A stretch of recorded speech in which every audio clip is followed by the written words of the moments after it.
Harm reduction therapy क्या होती है और जो नशे के जो पेशेंट होते हैं किन कैटेगरी में हम इसका इस्तेमाल करते हैं, आज हम इस बारे में बात करते हैं। जैसा कि थोड़ा नाम से ही आइडिया लगता है कि ये जो रिस्क होता है उसको कम करने के लिए इस्तेमाल होती है, और जो पेशेंट बार बार ट्रीटमेंट के बावजूद फिर से रिलैप्स कर जाते हैं, फिर से नशे की तरफ चले जाते हैं, उन लोगों में उनकी हेल्थ को प्रिवेंट करने के लिए उनकी जो इलनेस है, जो दूसरे ऑर्गन जो डैमेज होने लगते हैं, लीवर, किडनी या जो माइंड की दूसरी परेशानियां उनमें डेवलप हो जाते हैं, ऐसे लोगों की लाइफ सेव करने के लिए हम हार्म रिडक्शन थेरेपी इस्तेमाल करते हैं। इसमें क्या होता है कि जो ब्रेन के अंदर जहां से उस सब्सटेंस को लेने की क्रेविंग शुरू होती है, उससे मिलता जुलता हम सब्सटेंस देते हैं, जिससे कि उसकी क्रेविंग कम होती है। बॉडी के अंदर जो विड्रॉल्स आते हैं उनको वो कंट्रोल करता है, और जो डैमेज बॉडी के अंदर कोई भी सब्सटेंस करता है उसके कंपैरिजन में जो उसका नुकसान होता है, चाहे वो ईयर्स तक हमें थेरेपी देनी पड़े, वो बहुत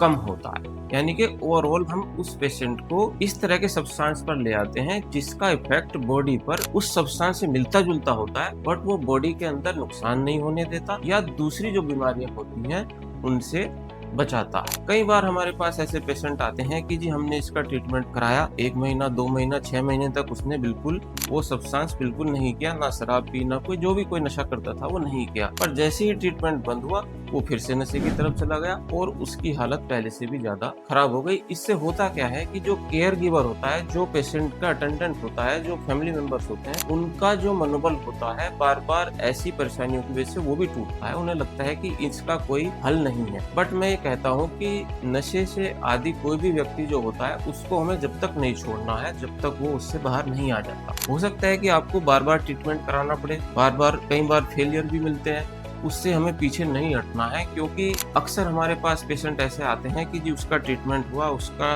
वो परेशानी ठीक हो गई, बट उसने वो दोबारा स्टार्ट करी, और वो स्टार्ट ऐसा हुआ कि नेक्स्ट टाइम जब वो आया तो लीवर फेलियर के साथ आया, या उसका माइंड बिल्कुल काम नहीं कर रहा होता। तो हमें उस स्टेज को पहले से ही पहचानना है और उसका ट्रीटमेंट रेगुलर रखना है, और हमें उसको जो हार्म मैनेजमेंट थेरेपी होती है उसमें हमें लेके आना है कि उसका रेगुलर बेसिस पे ट्रीटमेंट कराएं, बार बार उसकी काउंसलिंग थेरेपी कराएं और फॉलोअप में रखें। जो भी हम ट्रीटमेंट देते हैं इस थेरेपी के अंदर, वो उस सब्सटेंस से ना तो नुकसानदायक होती जो वो करता है, चाहे अल्कोहल, कोई स्मैक, कोई अफीम, कुछ भी, या किसी भी तरह का इंजेक्शन। और हमें यही करना है कि हार हमें नहीं माननी। जब तक वो पेशेंट ठीक नहीं हो जाता बिल्कुल नहीं हारना है। हो सकता है कभी ना कभी उसका मन